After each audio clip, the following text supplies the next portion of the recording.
every Monday, Wednesday, Friday, and Sunday. Weekdays at 7:20 p.m. and Sunday at 7 p.m. Tell it like it is. This is the news on top of the hour. Live from our studio in Georgetown. Kaieteur Radio, 99.1 FM. Good evening. Welcome to this evening's newscast on Kaieteur Radio. Kevin Smith here. Let's get to the news in detail.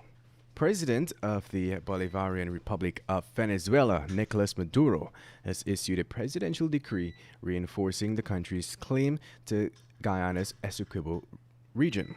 Alongside that action, the Venezuela president has written to Secretary General of the United Nations, Antonio Guterres, requesting the union to lead direct negotiations between Guyana and Venezuela as an alternative solution to the ongoing litigation at the International Court of Justice.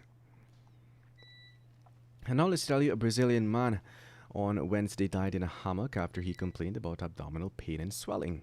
According to a police report, the only name given for the disease was Piaui, a 55-year-old miner that worked at the Sand Hill Okubak Dam in Region 7. The report stated that Piaui has been working at the mining operation for the past 6 weeks, and on the day in question, he was in camp resting in his hammock.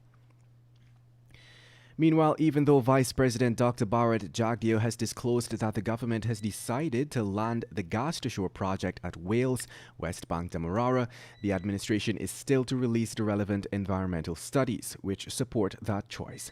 It should be noted that previous studies, which were commissioned by the coalition administration, did not list Wales as one of the most cost-effective options for the landing of the project, which would bring gas from the Liza Phase 1 project for 20 years. In fact, the former regime had engaged consultancy group Energy Narrative in 2017 to undertake a desk study of the options, cost, economics, impacts, and key considerations of transporting and utilizing natural gas from offshore Guyana for electricity generation.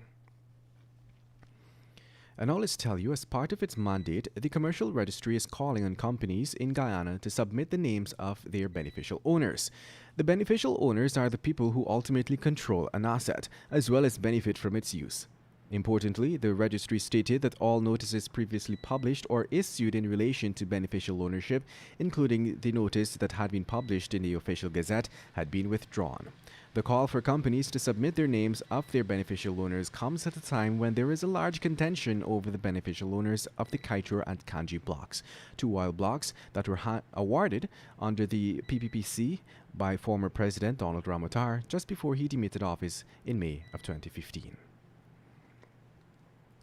And now let's tell you, alleged Ponzi scheme operator Yuri Garcia Dominguez said yesterday that harming him or his family won't bring the money back. Garcia Dominguez and his wife Atika Ishmael are the principals of Accelerated Capital Firm, a company that allegedly swindled at least 17,000 Guyanese of about $4 billion.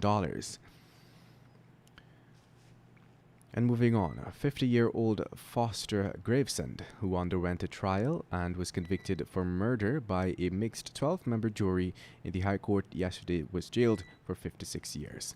He will be eligible for parole after serving 28 years in prison. The sentence was imposed by Justice Savinder Singh following the presentation of a probation report. Gravesend's trial ended last December when he was found guilty of murdering his neighbor, Courtney Porter. And finally, let's tell you, Guyana could receive COVID-19 vaccines in the second quarter of the year, according to the Minister of Health, Dr. Frank Anthony. The minister said that Guyana can see the arrival sometime between April and June. However, a health ministry spokesman said yesterday that is the minister's estimation. Dr. Anthony said that Guyana could receive the first batch of vaccines during the given time frame, but the government is not sure which of the COVID-19 vaccines will be received first. This, he disclosed, is because the COVID facility, which Guyana is accessing vaccines, has not indicated which of the vaccines will be provided first. Want value for your advertising dollar? Then place your ads on Kaieteur Radio's newscasts. Streamed live on 6 different mediums, reaching hundreds of thousands. Advertise today and watch your dollar grow. Call us on 225-8465 or 226-821.